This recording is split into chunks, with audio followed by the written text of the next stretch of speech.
Okay, it's a beautiful day. Tov Sivan. And Yom Kotzer, we're starting a little late. I'm sorry. So first, there was a question that someone asked. I touched upon it last week. That a boy asked about getting a matana from his Bobby, and so in the meantime, I thought it was a father. Then he told me it was his Bobby, so it makes a big difference. But what's the difference? We're talking now about the. So I said that I'm going to go a little more thoroughly into it, because there's a lot of times this question: a kid has a bar mitzvah, right? He comes home with a stack of checks and cash and gifts. There are, like I mentioned last week, today you have parents that are housing their children way after bottom bas mitzvah for many years, and the kids have jobs and bank accounts. So who does the money belong to? There is Rahman al-Islam, if the children are in an accident, and then there's a settlement. Who does the money belong to? These are not very unusual questions. I would like to do a little review of an interesting story, very sad story actually. It's 12 years ago, 11 years ago, on Tisha B'Av, Rahman al-Islam, the Israeli government went and they took 10,000 Jews or more that lived in Yeshuvim all over Hevel, all over Hevel Aza. On Tisha B'Av? It was on Tisha B'Av. It was 11 years ago or 12 years ago, and they wasn't that long ago. 2005. Yeah, 2005 already. Wow. Yeah. They came in on Tisha B'Av, Rahman al-Islam, and they destroyed the homes of 10,000 Jews and chased them away from their places. It's very hard, look back in time, it's very hard to understand what anyone ever thought. Unfortunately, at the time, I don't think people understood the gravity. Today, everyone understands what kind of silly thing it is. You left. That Sharon's mother wasn't even Jewish. Sharon's mother. He was behind the whole thing. I don't know. People like to say things. I don't know. People like to say things. I don't know.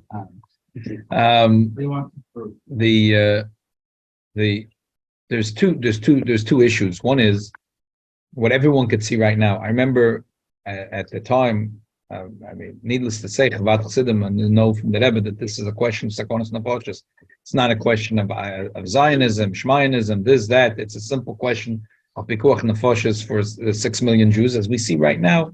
That this is now a nest, Rahman al-Islam, where of terrorists, and from there they throwing rockets, and they're training terrorists, and they run their place. The Haka China, all kinds of silly thoughts. It's hard to even imagine, go back to hear all those silly arguments that were made for this unilateral move. That's obvious. But there was also, these were communities of Rahman al-Islam. How many homes were broken? How many divorces happened? How many kids? They took even the cemetery. They took all the. They destroyed families. Never mind the cemetery. The dead. I'm not so worried about them. About those that were alive, how many families were broken, how many people never till today got back on their feet. It's it's a good lesson in life. We think sometimes with the Yetzer Hara that we'll settle a little bit, we'll give him a little space, and but it just doesn't work. This is just not the way it works in life. We try to, we think, this little space we'll give to the Yetzer Hara, we'll let the Yetzer Hara do his thing, and we'll just, focus a little better on other things. But it just doesn't work. It just doesn't work that way. It doesn't, with terrorists, with the Yetzer Hara, it just doesn't work that way. Unfortunately, we feel the results of this unbelievable disaster. What happened was, it's as remarkable as it sounds. The Israeli government never had a plan. You're going to chase 10,000 people out of their houses. You're breaking their homes physically, spiritually.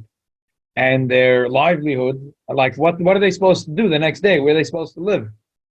It was remarkable to find out there was no plan. There was no plan.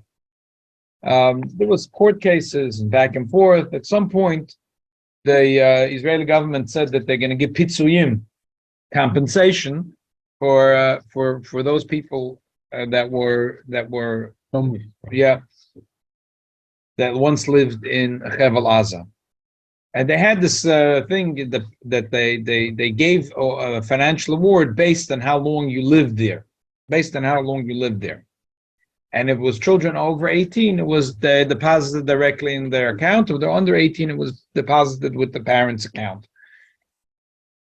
So there was a Rav in one of the cities, in one of the towns, Rabbi Yaakov Epstein, who wrote a tshuva asking, this money that was awarded to families, individuals, who does the money belong to? Who does the money belong to? Does the money belong to the children and the parents are holding on to it until children grow up? Or the money belongs to the parents? Who does the money belong to? Okay. So in the meantime, I'm using his tshuva just as a springboard to understand the sugya. There is, when children live in their parents' house and they're earning money, they have a job, a 9-to-5 job, and they're earning money. There is a second shaila if they found a metzia, a third shaila if they got a matana, a fourth shaila is if they had nezek tzadi pusheves aboishes, damages. They're in an accident or something similar to that, then there is a settlement and it's payment for a nezek. These are 4 different shilas that could be, and let's read a little bit again in the Gemara and the Shulchan Aruch, and then we'll review it. Gemara again, let's read quickly, because this first piece we actually read last week. The Gemara said, "B'Metzia, Mishnah Metzias Benoi, Bita Aktana Metzias Avdi v'Shechos Aknai Metzias Ishta Erei Shaloi Metzias Benoi, and Bita Agdoil Metzias Avdi v'Shechos Even Metzias Ishta Shegishav B'Shalanas Ksov Erei Shalahen." So children, little children, the Metzia belongs to the father.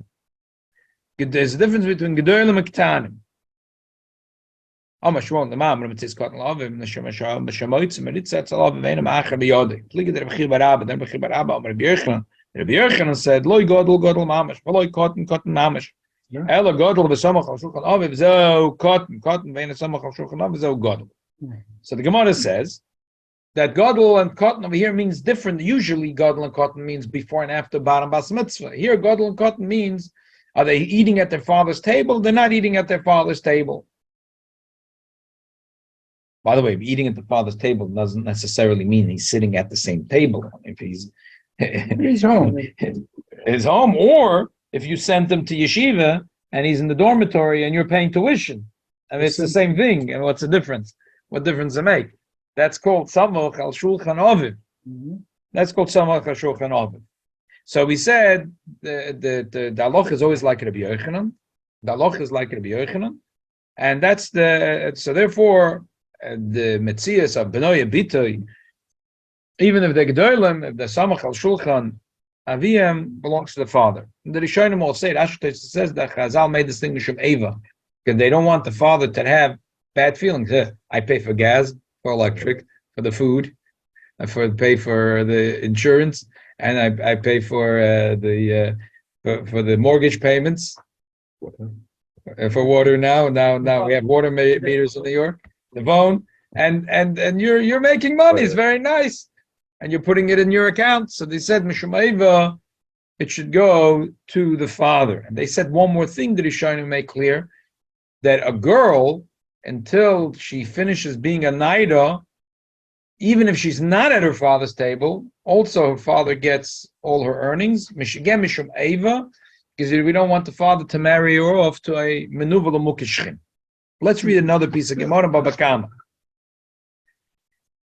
V'neminu koyev al babanav b'nei shalachedim gedoli v'tlamiyad tanim yaslam segula banav b'nei shalei poter mayakim t'labasarais b'smochim shulchan gedoli v'tlamiyad k'taz segula hamai lavim b'osel ameisiv. Gemara says that that if a person chas v'shalom is choivel to someone else's child, so if they're if they're gedolim, he has to pay those kids. If they're ktanim, he has to make a segula. Segula means he puts an investment. He buys like karka, and the father gets the profit of it, but the children have the karka when they grow up because it's their money. Why are you giving the money to the children? The father needs to get the money. Amri kiko kapid the father doesn't care. It's extra money, so he doesn't care. So the kids get it. We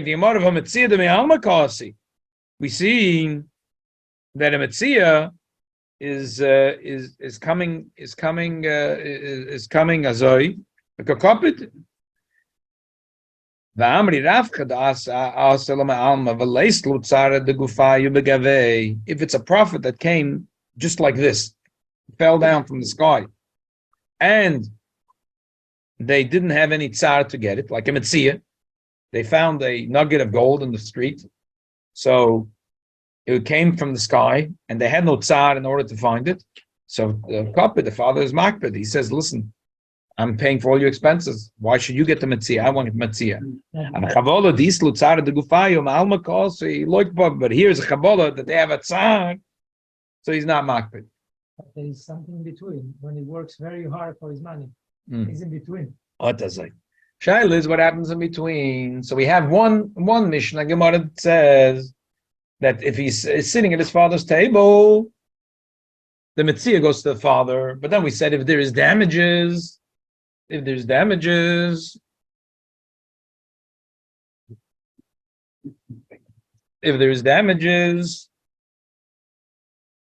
so it goes to the son. Shaila is what happens with salary. The salary considered like tzara de gufayu, that goes to the children, or salary is considered like metzia, that goes to the father. So there is a long tshuva from the Betzalel Ashkenazi. Betzalel Ashkenazi was the Rabbi of the Arizal, lived in Egypt. A long landmark tshuva about the father and a son that had a dispute.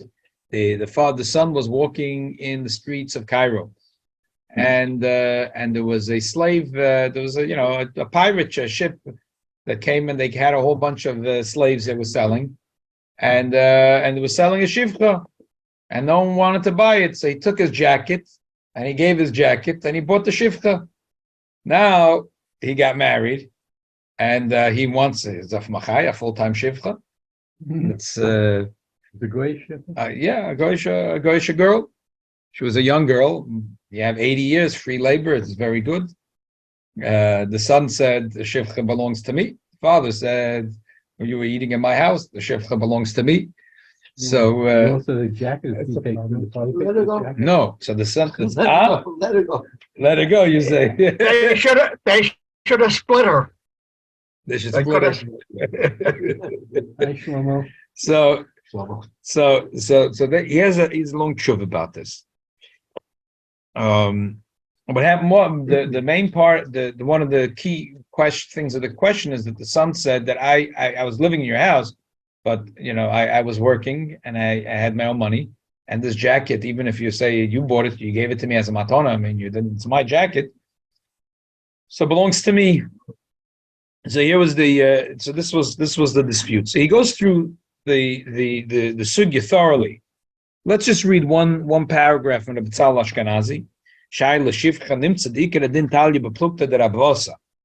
The ladas hatoisves v'ravo v'rashbo v'rav mi'iri ben asamach al shulchan aviv. It's the third paragraph from the top. Again, Kosev Betzalel Ashkenazi Shai l'shivcha nimtza d'ikar adin talya beplukta de Rabvosa ladas hatoisves v'ravo v'rashbo v'rav mi'iri ben asamach al shulchan aviv filas sachor l'masiyod v'hav shalav. These are Rishonim hold that salary goes to the father. Ladas arrived in Rambam v'ritva v'ripshima mishapayra schore ma'aseyodav have sharben v'dafke b'metzias achav mishomei v'v'loy b'midecherina.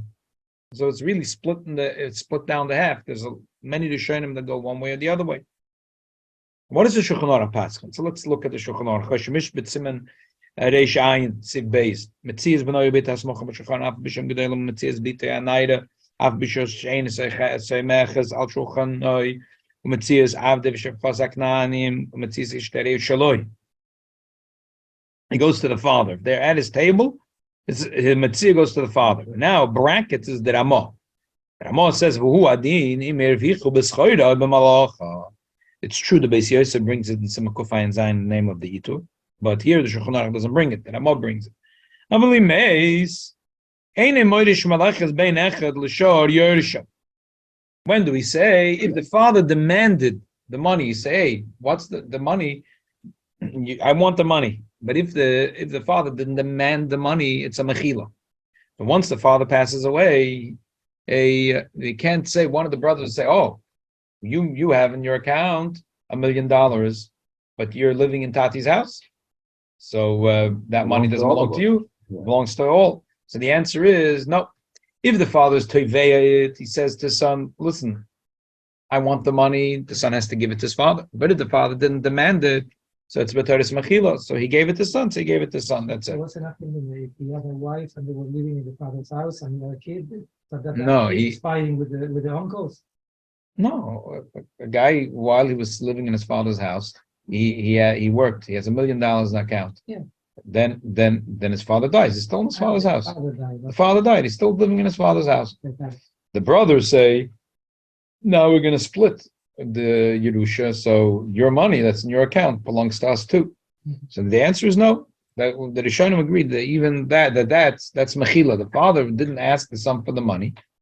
A lot of people today, their children are happy, their children are working, and the children are making money, and then they put it in an account. They're happy. They don't care. So they're meichelet. So it belongs to the child. What's the tshuva of Ashkenazi in the end? At the end, he said that the shifcha belongs to the son. To the son. Yeah. This because he felt it was like a matana. The jacket was like a matana that the father gave to the son, and therefore the jacket belonged to the son, and 100%, and therefore the shifcha belonged to the son. Aval metzias benoi she'ein samachol shulchan af b'shukot metzias avdoi v'shivchoses of ivrim metzias isha shemgeresh v'enem gereshes ein shaloi. If they're not sitting at his table, it doesn't go to him. V'mnosnu matana lakot nasamach al shulchan aviv eriv shel aviv. This is a pshara that is from the Nemuki Yosef and Perekama and Baba Metzia. That he says that when it comes to matana, it depends if the child. Now we say cotton mamash and gadol mamash. That if he's a gadol, the matana goes to him, and if he's a cotton, the matana goes to the father. Why? So we spoke about this last week. The Smith says that the reason is because we go to the das makna, the person that gave it to the child. If he's a gadol, he probably gave it to her. It should be for him, not for the father. He gave him matana. But if he gave it to a little child, he gave it to. So then you meant that the father should have it. Now there are later tshuvas. There's a Ginas Brodim, there's a Marshach that try to chip away at this Ramah, and they say when he says cotton over here, he means a 4-year-old and a 5-year-old. Once he's 6 or 7, it's already a gadol. That doesn't go flow in the words. Also, he says that if the other person was makna to the child, so then even if younger than 6 or 7 belongs to the child, it just doesn't hold in the words of the Ramah. The words of the Ramah is, you read it. It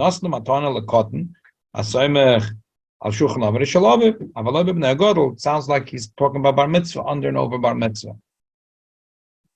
Okay. It's interesting because in the Tshuva of Ashkenazi, maybe you should have asked who was paying the food that this shipper was eating all this year. The son was the Metzias, the son. Now he was describing it. Not only, the son was. And if it would have been like that, maybe it would have been different.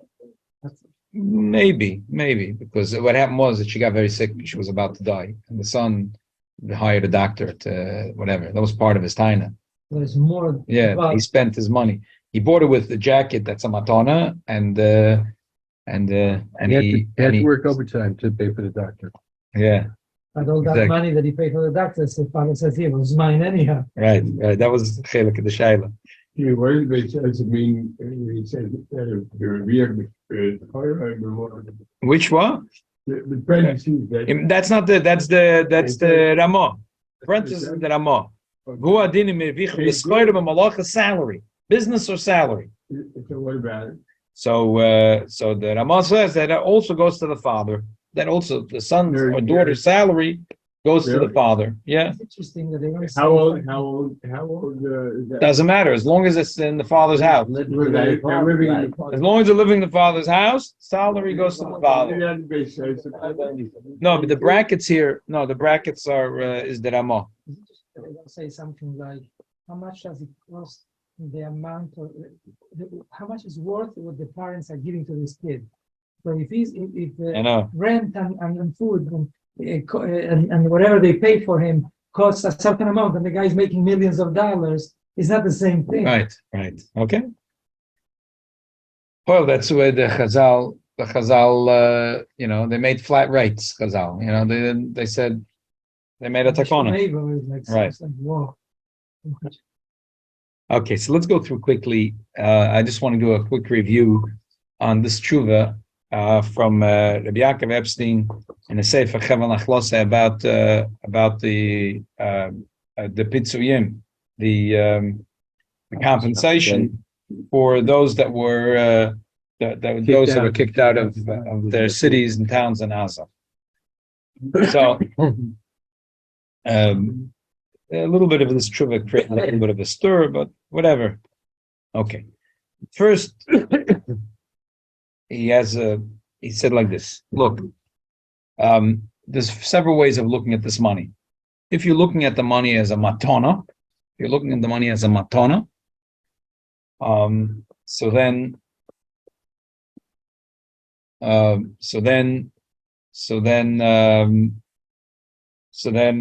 you would say that it depends if the child is before and after bar mitzvah. If you're looking at it as a matana, if you're looking at it as damages, you could look at it one way. If you look at it as a matana, then you would say before and after bar mitzvah. The other way would be to look at it as paying for damages, compensation for damages. I mean, Rahman al-Islam, a lot of these children have trauma, unbelievable trauma for the rest of their life. There's many families that didn't get back to themselves. So it's not only a family, it's an individual. I'm talking about even if they found a house, physical house to live in, but they're going through trauma.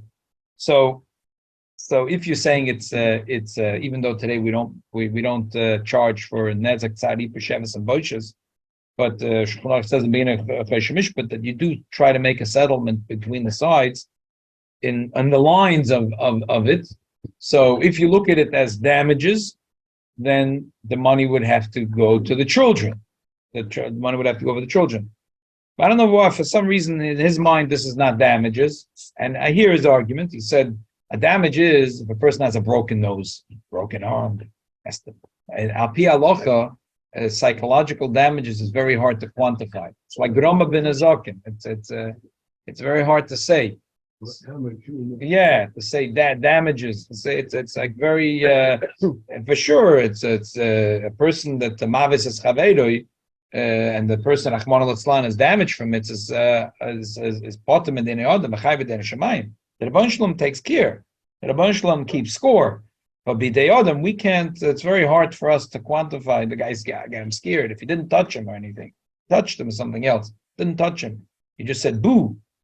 So it's very hard for us to go collect damages for that. So we leave it in the Rabban Shalom's hand. So same thing here. It was. Mostly the damages were not. A couple of people got dragged physically. That's something else. But here and there, not only people that live there. The people went down to protest. All of our Chassidim ran down to Gaza to protest. Yeah, they got a lot of. Here, Huh? in 05, all the Chabad houses went to Manhattan with cars. I remember it was like big protest. It's like a whole from Toita Bankis, like they say. That was untouchable. Yeah, it was untouchable. It was very sad. He was go hiking there with on the radio. Yeah, very sad. Did they know they were But- doing it at Sivan? Huh? Did the Israeli government know they were? I don't doing know. it at I'm Sivan? not sure they had any idea. I mean, and nobody said, wait a day or two, You know who did it? Ike Sharon. Yeah, Yeah. And what happened to him? 8 years he was dead alive. yeah, He was in bed, yeah, but he was dead, but he was alive. right, He was in a coma. yeah. So people were saying they didn't want him here, they didn't want him there. They don't. Yeah. So it's hard to say really that these are damages. So what are you going to say? It's like it should be similar to salary. So if it's similar to salary, so then the truth is the machlokes rishonim. It's interesting. The Shulchan Aruch only brings the metzia goes to the parents. If it's a salary, harvacha, the schoide b'malacha, only the Ramah brings it. Sounds like the Beis Yosef doesn't hold of it. So it basically would be a machlokes between Sfardim and Ashkenazim. That if it's Ashkenazi, so the parents get the money. If the parents are Sfardim, the children get the money. Because it looks like it's a machlokes mechaber Ramah. The mechaber only said in the Shulchan Aruch that l'gabe metzia it goes to the parents, and the Ramah says hu adin im irvichu b'schoire b'malacha. Is So- compensation considered damages? That's what the question is. This compensation, is it damages or not? It's hard to say. Even if the Israeli government thinks of it as damages, the Israeli government is not arbiter for halacha. Shaila is, if you would go to Bezdin, it would be very hard to quantify to come because it was the unless they did drag people biyadayim. They did. They did. But if they didn't drag, if this person was not dragged biyadayim, it just had trauma. It's very hard to in Bezdin to collect damages for it. So it's hard to see this money. The Israeli government is based. Yeah, they're going to Bezdin. I mean, what's that? But this was a theft of property, no? So if the money is theft for property, then for sure it goes to the parents, even if it's after 18. If you would say it's theft of property, and the children didn't have property, the parents had the property. If you're saying that, but it also didn't sound like it was money for theft of property because the government gave based on every person and based on how many years they lived there. So it's very hard to know what. So the whole formula for complete was flawed. Obviously, it's flawed. It was blood money. It wasn't real. It wasn't real compensation. It was blood money. It was an outcry from the public, so they gave something. It was blood money. It wasn't real money. It wasn't. They had to establish them in the same kind of business in a different place. But they didn't. That's what they have to do. So Well, like you said also that the father says in a different place similar to the Ramah.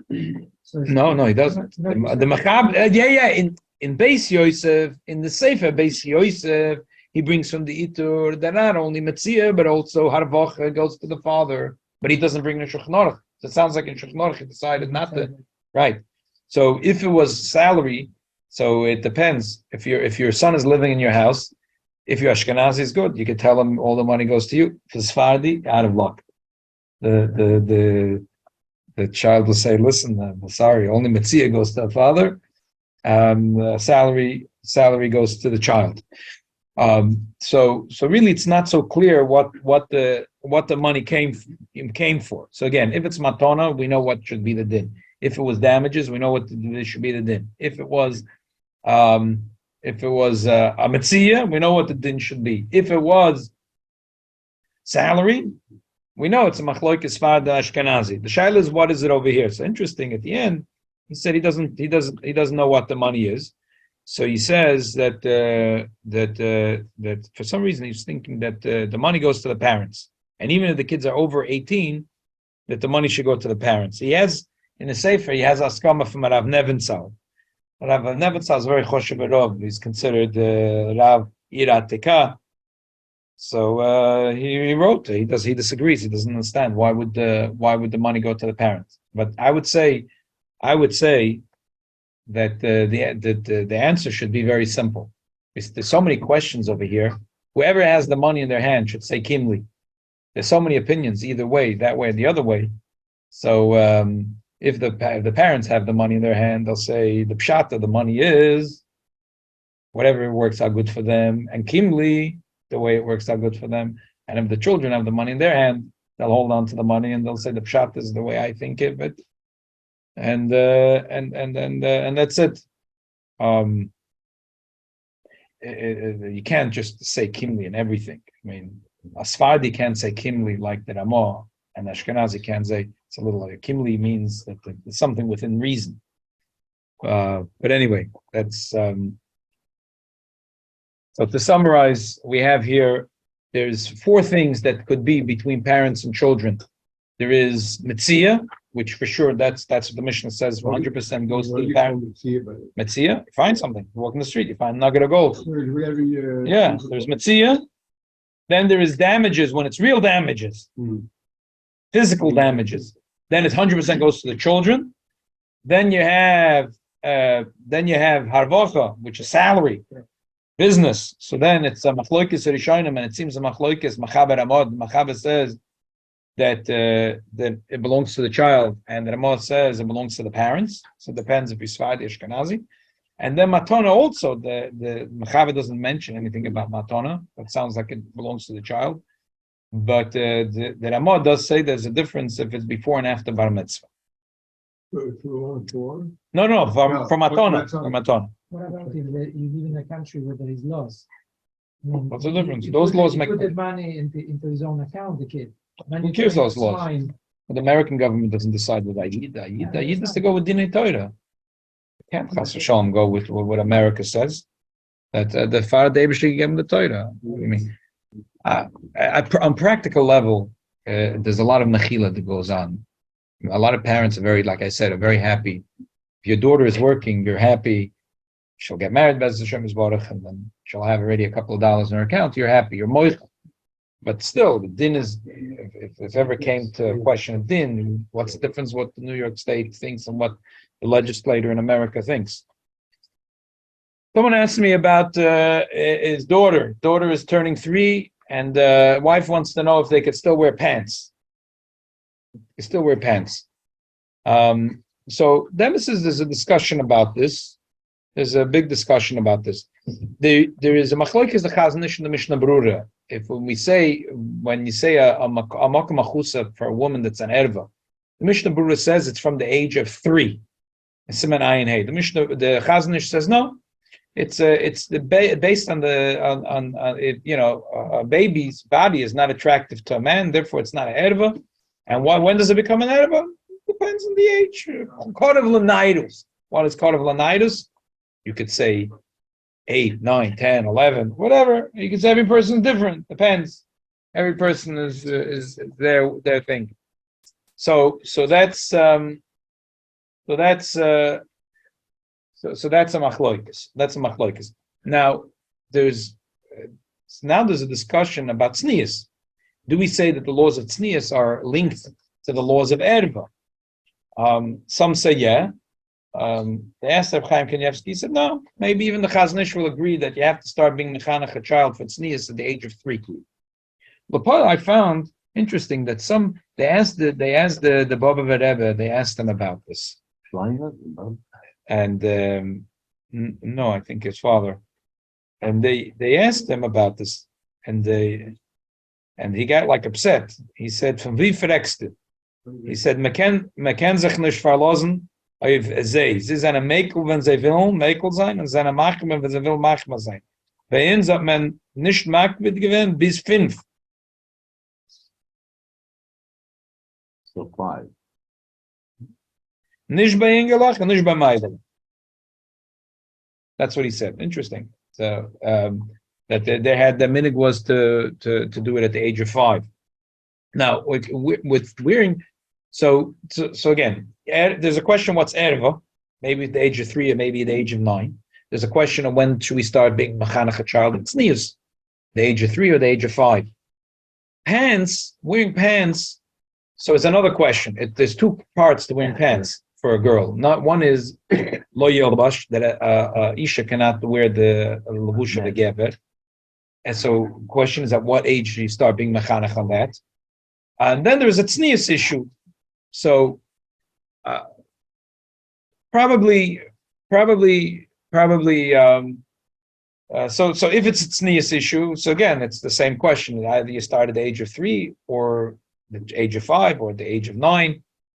L'poel mamash and Chabad, the minig is those that are asking the minig Chabad to start being mechanach a little girl and in dressing tznius from the age of 3. And also in general, in Lo Yilbash at the age of 3.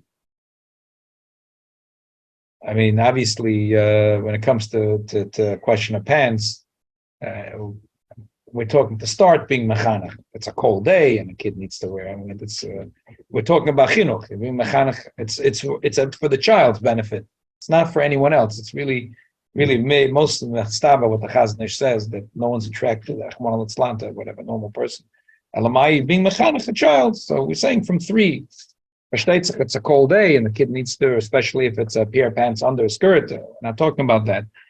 But anyway, it seems that the bottom line is that there are achronim that think that also tznius and lo yilba should start from 3, other things 5, other things in the age of 9. Today there is someone in Beis Menachem Mendel that is making a siyum for Mishnayos. She's to sit in Mishnah. So Punkt Hashgach Yoina is that in the wartime, Rachmana litzlan, the Frierdiker Rebbe said that one of the things that'll be a solution for Klal Yisrael is to learn Mishnayos Baal Peh. So there was a chalukah of Mishnayos that everyone should learn another Masechta Baal Peh, and then there was a Messiah Mishnayos on Toiv Sivan, which is today. Today is Toiv Sivan. So there was a chalukah of Mishnayos. The Frierdiker Rebbe spoke. This is Tov Shin Gimel. B'siyum Shas Mishnah Baal Peh b'chever Mishnayos asher al yad Machane Yisrael. So someone asked me a question in the Sikha. He tells a story about that. Rabbi Hirsch, that was a buck in Bavli Rishon at the age of 93. He realized that he doesn't know Mishnayos. He started to learn Mishnayos. Talks about the mile of Mishnayos and Mishnayos Baal Peh. Then a person learns Mishnayos. There is cleans up the air in the street, the air purifier. Okay. And he talks all about the mile of Neshama and the Mishnah. Okay. But he starts off the Sikha. Someone asked me a question about it. He says, Api alocha vot man gedarft machen birchas atoiva meitet. Val seda shutav batoiva. That is it. Nor es is do the dover amahana, the dover amasameach. And es is do the zman, it's metzad azman, daf mezog baruch shchiyon v'kimon al zman hazeh. Someone asked me, what's a pshat? It's a pirush hamilus of the words. The pirush hamilus of the words is like this. He was saying that l'choyre there's a shaila. There's a big simcha that they made a siyam Mishnayos. So on the one hand, each person learned his own Mishnah, his own Masechta. So she should make the bracha shechiyon al zman hazeh. On the other hand, it was a partnership of everyone together that they learned. However, there was 670 people that were involved. So the question is, I don't think the Frierdiker Rebbe meant B'Shem Malchus. He meant like the Inyan. We're partners because we did it as a partnership, as a co-op. We did it as a partnership. Everyone has a schus of being partners of the whole Mishnah Baal Peh, because I can't learn the whole Mishnah Baal Peh. It's hard, so I'm doing it b'shutfus. So the bracha should be a toiva meitiv, because anything that you share the toiva is a bracha toiva meitiv. On the other hand, there's a certain mile on the bracha of l'zman hazeh, because we're talking about this zman. So Lepoel, the Frierdiker Rebbe said, there's a certain mile on this man. Probably because it was a Yom Segula. That's why in the Sichas, Toiv Sivan, because it's a special day. Toiv. So he said, as a dod zman is metzad zman, darf man sagen, Baruch shekiyona v'kimonu l'zman hazeh, that it's a special zman. Again, he didn't mean, I don't think he meant either way. He meant la'alocha. He just meant the thought that there's a svara to say this way and that way. I'll just finish off with a word that he says in the Sikha. He says that the din is called simchas levi v'abol adam b'toiv elam hazeh. You make a brach. What's the shaykh in elam hazeh toiv? Elam hazeh is dochira. In Eitz Chaim sagt es kol mais elam hazeh hoshem v'roim. Elam hazeh shlokt sich. Elam hazeh beißt sich. Elam hazeh reißt sich. So how could you say that there should be toiv elam hazeh? Elam hazeh. 1943. I mean, this is a very strong question. Now the diuk is the toivus olam hazeh was from them with the simchas leva. That there is the simchas leva of the Jew. Taka the olam hazeh is like they say in Hebrew, ala panim. but there's a Simchas Levav of the Yid, and the whole world was created for the Yid. So we take in account the Simchas Levav for a Yid. Anyway, David shall helfen, and this is a special day. It's Toiv Sivan, so it should be for Klal Yisrael. Should be Ach Toiv V'Chesed. Tafshin Gimel, 1943. Also in Oh, you watch? Yeah. Okay. Each person also have a very have a lot of effort on his projects. Yeah. So that's why it's important. Even though, like you said yesterday about the one that. So for them, this is it. I mean, it's true that together they make a chance, but for him, he made that whole better. I mean, that's what you say. There's a sword to say, Toiv Amet is Shechiyonu. Partners. Signs up. Huh? Signs up. Okay, so Zach. Okay, they want to that Toiv Amet. Same Zach. So when we play it, another person Right. has something to do. Right, Like the conclusion, he said, even in Mishnah, it spares the ear. right, Everyone. right. But Exactly. it's for each one. So that was his sword. So Oh, wow. that's I don't think he meant it. What do you mean by clearing the ear? What do you mean? Taras Ave. It said the Ave in America is a Bezer Schmutzig. Why didn't the tradition to pay for us to remember Mishnah? Exactly. And the pollution, the very word we call pollution. David said that was his Big argument. coil, there's not a big coil. It's nice. Someone has to tell them. No, yeah. And burn. It is being a big ideal title. Hmm? What's today? 40,000 people get together. I mean, What is that? That they know the sentences by heart? What is the Adira Torah thing? You're learning a whole other world.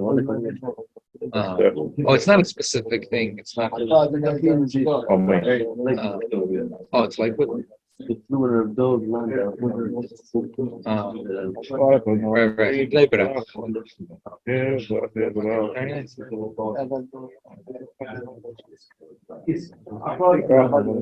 Sounds a little bit. And I picked 3 shilas to discuss Sunday. Why not? Yeah.